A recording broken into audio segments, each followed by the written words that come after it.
Well, now, in the course of time, in the evolution of Western thought, the ceramic image of the world ran into trouble and changed into what I call the fully automatic model or image of the world. In other words, Western science was based on the idea that there are laws of nature, and it got that idea from Judaism and Christianity and Islam. That, in other words, the potter, the maker of the world, in the beginning of things, laid down the laws, and the law of God, which is also the law of nature, is called the Logos. And in Christianity, the Logos is the second person of the Trinity, incarnate as Jesus Christ, who thereby is the perfect exemplar of the divine law.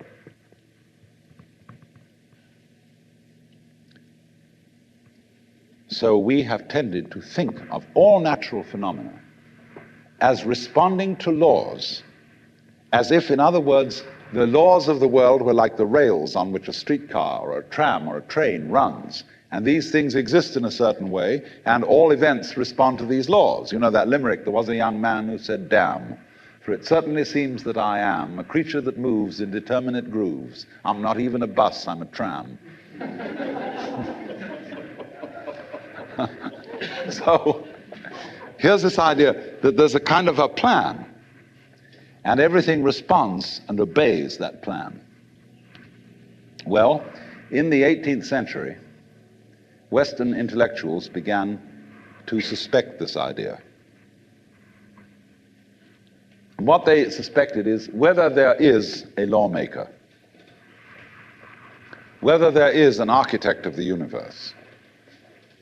And they found out, or they reasoned, that you don't have to suppose that there is. Why? Because the hypothesis of God does not help us to make any predictions.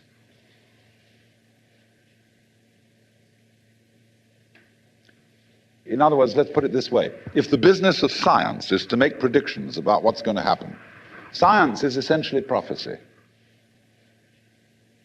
What's going to happen? By studying the behavior of the past and describing it carefully, we can make predictions about what's going to happen in the future. That's really the whole of science. And to do this and to make successful predictions, you do not need God as a hypothesis, because it makes no difference to anything. If you say everything is controlled by God, everything is governed by God, that doesn't make any difference to your prediction of what's going to happen.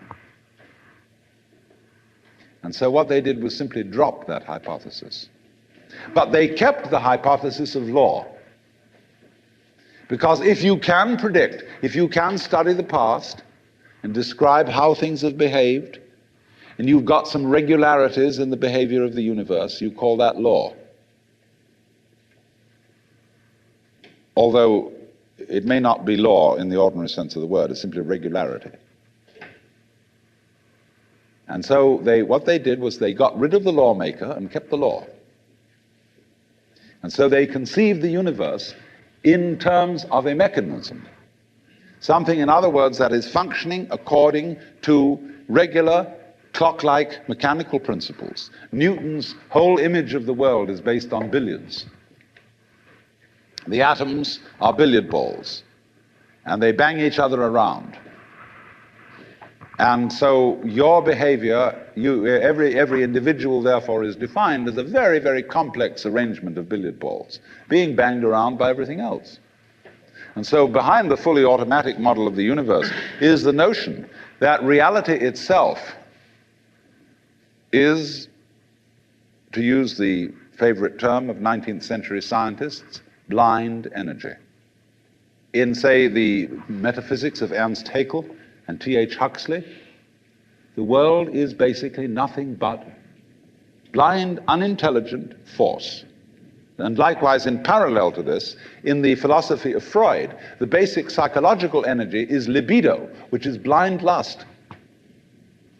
And it is only a fluke. It is only as a result of pure chances that, resulting from the exuberance of this energy, there are people with values, with reason, with languages, with cultures, and with love.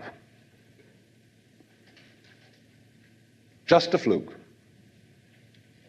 Like, 1,000 monkeys typing 1,000 typewriters for 1,000,000 years will eventually type the Encyclopedia Britannica.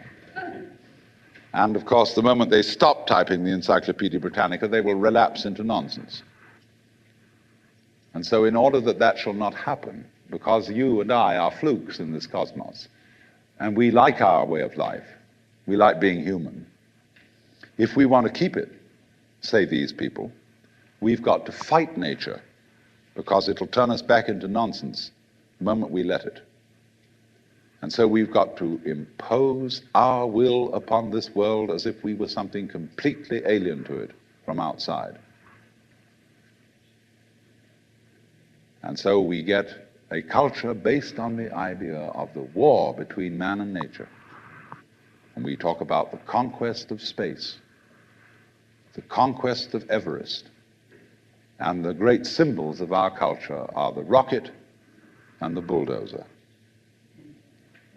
The rocket, compensation for the sexually inadequate male.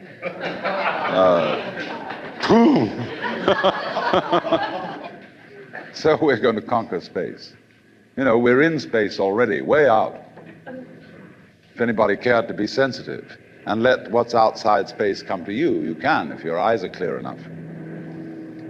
Aided by telescopes, aided by radio astronomy, aided by all the kind of sensitive instruments we can devise.